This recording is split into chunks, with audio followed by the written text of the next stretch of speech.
വർക്കല ഇടവയിൽ മത്സ്യത്തൊഴിലാളികൾ തമ്മിൽ കടലിൽ സംഘർഷം. വലിയ വള്ളത്തിലെത്തി മത്സ്യബന്ധനം നടത്തിയ സംഘത്തെ തടഞ്ഞതോടെയാണ് സംഘർഷമുണ്ടായത്. വലിയ ബോട്ടുകളിലെ മത്സ്യബന്ധനം പരമ്പരാഗത മത്സ്യത്തൊഴിലാളികളുടെ ഉപജീവനത്തെ ബാധിക്കുന്നുവെന്നാണ് ആരോപണം. സംഭവത്തിൽ കോസ്റ്റൽ പോലീസ് കേസെടുത്തു.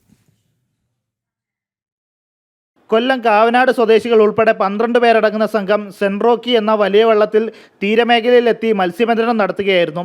ഇത് പ്രദേശത്തെ മത്സ്യത്തൊഴിലാളികൾ കടലിൽ വെച്ച് ചോദ്യം ചെയ്തതോടെയാണ് തർക്കമുണ്ടായത്. പിന്നാലെ സംഘർഷത്തിലേക്ക് നീങ്ങുകയായിരുന്നു. കൊല്ലം സ്വദേശികളായ സുനിൽ ക്ലീറ്റസിനും കുഞ്ഞുമോൻ എന്ന പാട്രിക്കിനും പരിക്കേറ്റു. ഇരുവരെയും ആദ്യം വർക്കല താലൂക്ക് ആശുപത്രിയിൽ പ്രവേശിപ്പിച്ചു.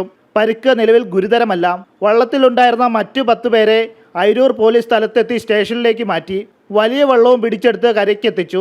വലിയ ബോട്ടുകളിലെ മത്സ്യബന്ധനം പരമ്പരാഗത മത്സ്യത്തൊഴിലാളികളുടെ ഉപജീവനത്തെ ബാധിക്കുന്നുവെന്നാണ് മത്സ്യത്തൊഴിലാളികളുടെ ആരോപണം. സംഭവത്തിൽ അഞ്ചുതെങ്ങ് കോസ്റ്റൽ പോലീസ് കേസെടുക്കുമെന്ന് വർക്കല സർക്കിൾ ഇൻസ്പെക്ടർ അറിയിച്ചു. ജനം, തിരുവനന്തപുരം.